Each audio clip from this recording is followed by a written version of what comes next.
महानुभाव, पूजन के रहस्यों के पर्दों से हमने आज धीरे धीरे पर्दे हटा हटाकर उस 90% पूजन को समझने का प्रयास कर लिया, जिसके लिए आज तक हम ढंग से उस क्रिया को कर नहीं रहे थे। अब 10% रह गया। कितना रह गया? 10%। आपने पूजन के माध्यम से सब चीज समझ ली। आज कल हम सभी लोगों ने घाति कर्म जिन नाश करी, पायो केवल राज, शांति करो सब जगत में विश्वादिक चिंताज, ये पंक्ति पढ़कर चंदन और जल की धारा छेपड़ कर दी। लेकिन इसके साथ पंक्तियां अभी भी बाकी रह गई थी। आचार्य कह रहे हैं शास्त्रों का हो पठन सुखदा।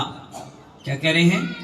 शास्त्रों का हो पठन सुखदा, लाभ सत्संगति का, लाभ सत्संगति का, सर्वत्वों का सुजग कह के दोष ढाकू सभी का, बोलूं प्यारे वचन हित के, आपका रूप ध्याऊं तो लो सेऊ चरण जिनके, मोक्ष जो लो ना पाऊं। कितनी अच्छी पंक्तियां आचार्य वन कह रहे हैं। हे भगवान, सुखकारी शास्त्रों का स्वाध्याय हो।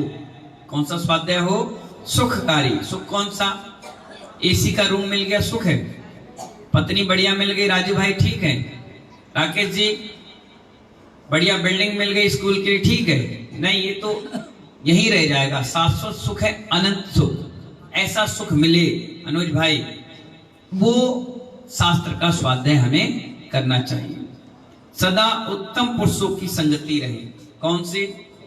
सिगरेट पीने वाले, शराब की बोतल पीने वाले, शराब पीने वाले, व्यभिचारी, बुराई करने वाले, निंदा करने वाले, परघय रखने वाले, उपसर्ग करने वाले, या गंदी संगति से हमारा चारित्र भी गंदा हो जाए, ऐसे लोगों की संगति ना रहे।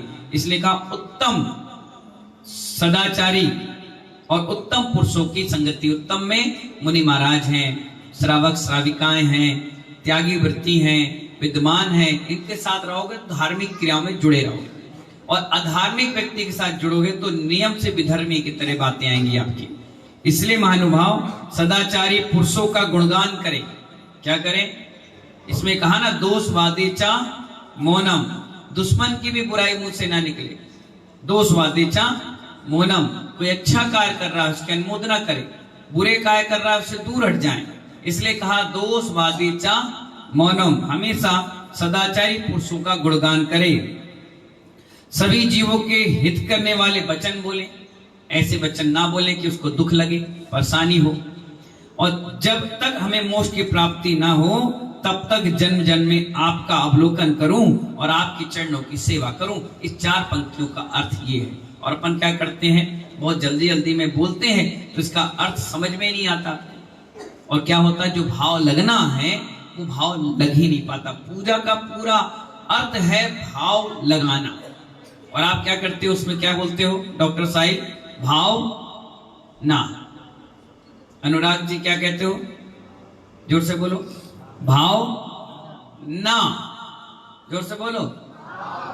जिसमें भाव नहीं ना लगे, इसलिए आप क्या कहते हो एमपी जैन साहब? भाव ना लगे, ऐसी पूजा होती है। लेकिन आचार्य कहते हैं भाव ना लगना चाहिए। मस्तूरा वाले बाबू, क्या लगना चाहिए? भाव ना लगना चाहिए। इसलिए आचार्य वह कहते हैं पूरी पूजा भावनाओं पर टिकी है। जैसे पवित्र भाव बना बनाकर आप पूजा करेंगे, उतने कर्म निजरा का कारण और शुभ का आश्रव और पुण्य की प्राप्ति आपको होती रहेगी, है ना। फिर आगे 2 पंक्ति है। तब पादो तब पद मेरे ही में, मम ही तेरे पुनित चरणों में, तब लो लीन रहूं प्रभु, जब तक लो पाया ना मुक्ति पद में। कितनी अच्छी बात कह रहे हैं। हे जिनेंद्र, जब तक आपके दोनों चरण मेरे हृदय में विराजमान रहे और मेरा हृदय आपके पवित्र चरणों में लीन रहे, जब तक मुझे मोक्ष की प्राप्ति ना हो। आप क्या सोचते हो? आज अभिषेक कर लिया, आज मस्ताभिषेक कर लिया, हम आज सौदामिंद बन गए, आज हम माता पिता बन गए, एक बार कुबेर बन लिए, एक बार चौका लगा लिया, हो गया। ब्रजभूषण जी, एक दिन कमा लिया, फिर दूसरे दिन तो चले जाते हो। मस्तूरा वाले बाबू, आज 1 किलो सोना तुम्हें मिल गया, फिर कल काय के लिए खरीदने चले जाते हो।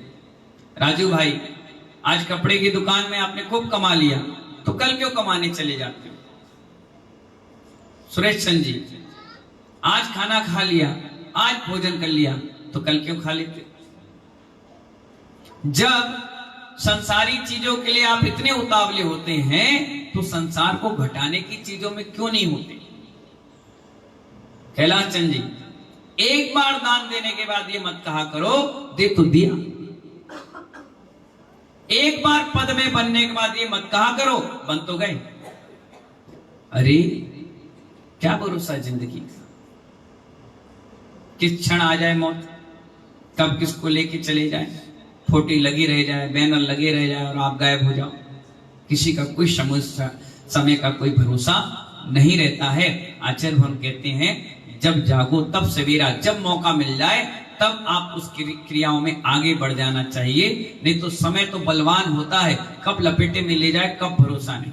कोरोना में शादी पक्की रह गई लोगों की, टेबल लगी रही, पंडाल लगे रहे, और लड़की चल बसी है, लड़का चल बसा, कार्ड छपे रह गए, फोन करते रहे, बोलते रहे, कई महाराज चले गए, कई पंडित चले गए, कोई किसी का जो दुनिया के पत्रा देखता है उसको खुद का पत्रा नहीं मालूम। डॉक्टर कभी अपना इलाज नहीं कराता, प्रेमचंद जी क्या नहीं कराता, कभी नहीं कराता। इसीलिए महानुभाव आपसे कहना है कि मौके कम मिलते हैं।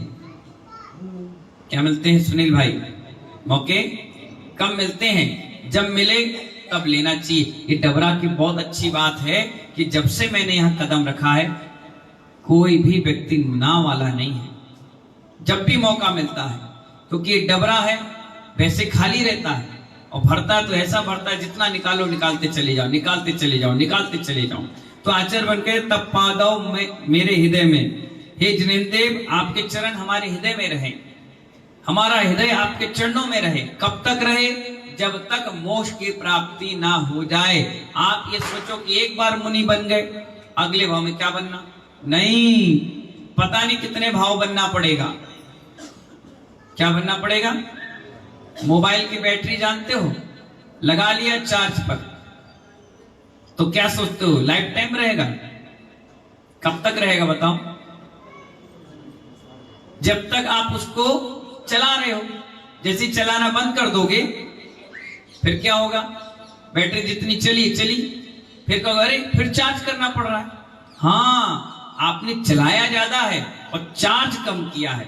चार्ज करते रहोगे तो मोबाइल चलता रहेगा, उनमें एप्लीकेशन डाउनलोड होती रहेगी, सारी व्यवस्था होती रहेगी, और आपने चार्ज निकाल दिया तो थोड़ी देर बाद मोबाइल गर्म होगा, T T T T, battery low और खत्म। अब तुम कितने ही कुछ अच्छा मोबाइल ले आओ, काम खत्म। इसी प्रकार अपनी बैटरी चार्ज करने के लिए पुण्य बढ़ाते रहो। हर क्रिया जहां मिले जैसा मिले लेते चले जाओ, लेते चले जाओ, क्योंकि खर्च ज्यादा है और आमदनी कम है। आपके पास खर्च ज्यादा है और आमदनी कम है। कभी आपने देखा है तराजू कैसे बराबर आता है, जब 12 घंटे यहां तो 12 घंटे यहां होना चाहिए, लेकिन आप क्या करते हो 21 घंटे तो यहां रखते हो और इस तराजू में कितना रखते हो। अब भारी कौन होगा, 21 घंटे। कभी कभी सोचो पक्के बनिया हो तो ये कहोगे महाराज 13 घंटे यहां और 11 घंटा यहां रहेगा, तब जाकर हम अगले भाव के लिए 1 घंटा शेष बचा पाएंगे।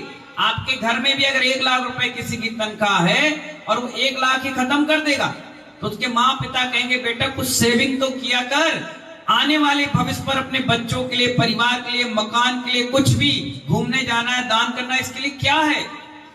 तो फिर इधर उधर मुंह देखोगे, फिर आप क्या कहोगे, चलो एक काम करो, लाइट की कटौती करो, फोन के बिल व्यवस्थित करो, ये फिजूल खर्ची बंद करो, महीने के 10 या 15 हजार रुपए बचाओ, जिससे साल भर में 2-3 लाख बचे तो हम दान पुण्य करें, कुछ मकान की EMI भरे, कभी गाड़ी ले आए, कभी शौक पूरे करें।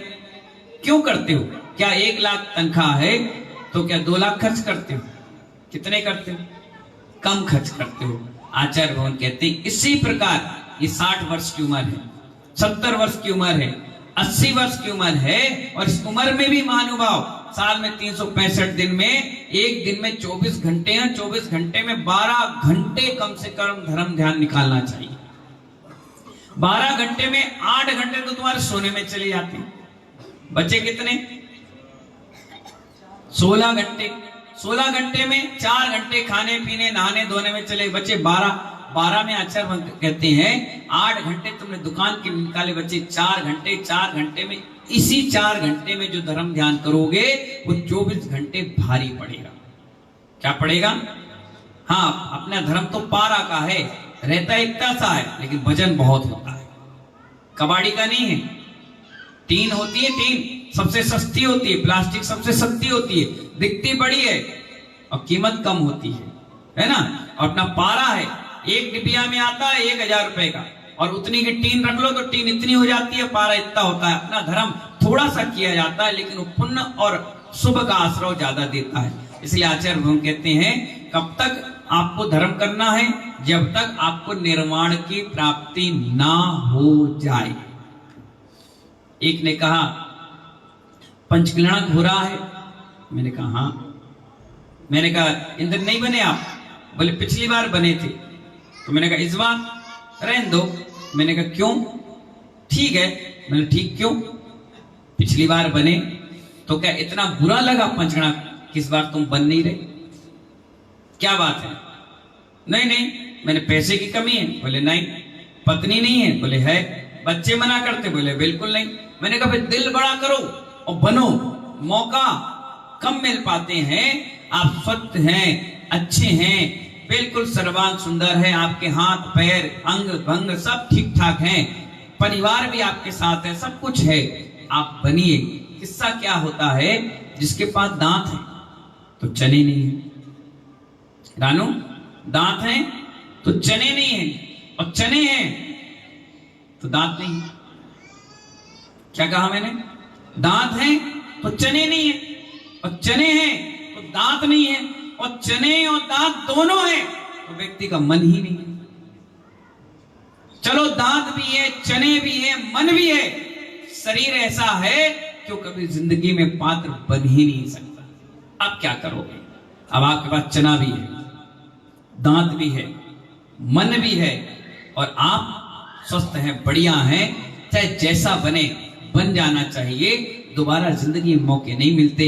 आपके सामने जो उपाध्याय वैष्णव सागर बैठे हैं, इनने जिंदगी में पहली बार पंचकल्याणक देखा धमतरी छत्तीसगढ़ में। सुलक्षणा देवी, क्या देखा? पहली बार पंचकल्याणक देखा। उस पंचकल्याणक में भगवान के पहली बार जन कल्याणक हो रहा था, तो हमने कलश किया। उसके बाद मैंने कलश नहीं किया, फर्स्ट टाइम किया। मुझे बहुत अच्छा लगा, बहुत भावुक किया। दूसरे दिन दीक्षा हुई तो पालकी पकड़ा, लौकांतिक देव बना, पहली बार बना। तीसरे दिन भगवान का आहार हुआ तो मैंने आहार दिया, पहली बार दिया। और भगवान का मोक्ष हुआ तो भगवान को विराजमान किया, पहली बार किया। उसके बाद सीधे में मुनि बन गया, मुझे कोई जरूरत नहीं पड़ी। इतना शुभ आश्रय किया मैंने, और एक पैसे की बोली नहीं लगी। अपन ब्रह्मचारी थे, काय की बोली? फ्री में सारा काम हो गया। पुण्य था, पुण्य का भोग हमने किया और बन गए। अब कभी आप कहो कि महाराज लौकांतिक देव, तो मैं उन बच्चों को देख करके अपना जीवन याद करता हूं। बताओ हम कितने सस्ते सुंदर टिकाऊ में बन गए, और आज बोलियां लगती है, लोगों को बोलना पड़ता है, प्रेरणा देना पड़ता है, बुलाना पड़ता है। पर हमारा समय ऐसा था कि गुरु मेहरबान और चेला पहलवान बोले बन जाओ, हमने बन गए।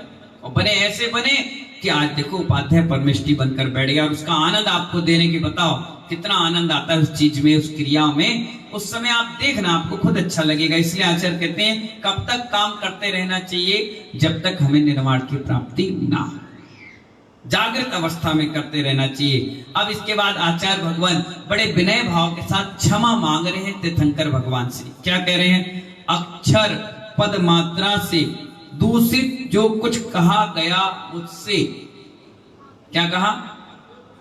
पूजन जबकि देखकर पढ़ रहे, आप मिला के पढ़ रहे, एक शब्द भी गलत नहीं पढ़ रहे, लेकिन फिर भी आचार्य भगवान कितने विनयवान हैं। वो कह रहे हैं अक्षय पद मात्रा से दूषित जो कुछ कहा गया हो मुझसे, इतनी विनयवान। आज तो लोग चोरी करने के बाद सीना जोरी करते हैं, गलती करने के बाद भी एक्सेप्ट नहीं करते। साक्षात दिख रहा है हाँ बिल्कुल तुम गलती कर रहे हो, फिर भी कहता नहीं करेंगे, जाओ क्या कर लोगे, नहीं देंगे, बोलो बताओ क्या करोगे, नहीं बोलेंगे जाओ क्या कर लोगे, तुरंत के बोलता है। लेकिन आचार्य इतने बड़े महान महान आचार्य कह रहे हैं, पढ़ रहे हैं, लिख रहे हैं, बोल रहे हैं, बिल्कुल परफेक्ट बात बोल रहे हैं, उसके बाद भी कह रहे हैं अक्षत पद मात्रा से दूषित जो कुछ कहा गया हो मुझसे क्षमा करो प्रभु, करुणा कर पुनीत छुड़ाओ इस भव दुख से। इससे किससे छुड़ा दो, ये जो भव दुख है इससे छुड़ा दो हमें, और करुणा करके क्षमा करके। हे जग बंधु जिनेश्वर पाऊं तब चरण शरण बलिहारी, मरण समाधि सुदुर्लभ कर्मों का क्षय वो सुखकारी। कितनी प्यारी बात वो बता रहे हैं कि सारी चीजें अपन को वहां पर बड़े भाव और विनय भाव के साथ भगवान के सामने बोलना चाहिए। अब होता क्या है, आदमी पढ़ तो रहा है लेकिन दूषित मन ही खराब करके रखा है, लेना देना कुछ नहीं है, कोई मतलब ही नहीं है, बस फालतू हवाई फायर करना है कि हम चर्चा में बने रहे। मैं कभी कभी सोचता हूं ऐसे लोग मां के पेट में कैसे रहे होंगे। मां अगर हो तो उनसे एक बार पूछना चाहिए कि आपके लड़के जो इतना उदम मचाते हैं, माइक लगाकर पूछना चाहिए कि ये पेट में कैसे रहते होंगे, रहते भी होंगे कि नहीं रहते होंगे। 9 माह जीव बता देता है अपने आप वो कौन सी प्रवृत्ति का है। इसलिए महानुभाव ऐसे दुर्भिक्षता वाले विधर्मी इनसे दूर रहना चाहिए। आचार्य वन कहते हैं बिल्कुल दूर रहोगे तो बिल्कुल स्वच्छ और पवित्र मन आपका रहेगा, नहीं तो सुबह सुबह आपका मंदिर जाते ही मन खराब करना प्रारंभ, अपना भी खराब करेंगे तुम्हारा भी करेंगे। इसलिए आचार्य वन कहते हैं हे परमात्मा, मैंने आपकी पूजा करने में अक्षर पद और मात्रा से हीन कम कुछ कहा हो, आप करुणा करके क्षमा करें, मेरे संसार से दुखों का नाश करते हैं। जग बंधु आपके चरणों में कृपा करें, मेरे दुखों का नाश करो, दुर्लभ समाधि मरण प्राप्त हो, कर्मों का क्षय हो, मोक्ष की प्राप्ति हो। यहाँ हाथ जोड़कर पुष्पों का क्षेपण करके पूजन का विसर्जन, पाठ ठोने में जल चंदन आदि डाल करके आसिका लेकर के क्षमा मांग करके 9 बार नमोकार मंत्र पढ़ लेना चाहिए। क्या करना चाहिए, अब आपका ये पूजन विसर्जन हो गया। क्या हो गया, पूजन विसर्जन हो गया। फिर इसके बाद आप आराम से जो क्रिया करना है, काम करना है, व्यवस्थाएं बनाना है, वो आप बनाते चले जाना और आपकी पूजा हो गई। अब आप परिक्रमा दे लीजिए, बढ़िया भगवान को सिर पर चढ़ा लीजिए, जाप करना है जाप कर लीजिए, या स्वाध्याय करना है स्वाध्याय कर लीजिए, जैसा आपसे बन पड़े ऐसे आप काम कर लीजिएगा। इस प्रकार आपकी पूजन विधि सब कुछ समाप्त आज हो गई। जय बोले महावीर भगवान की।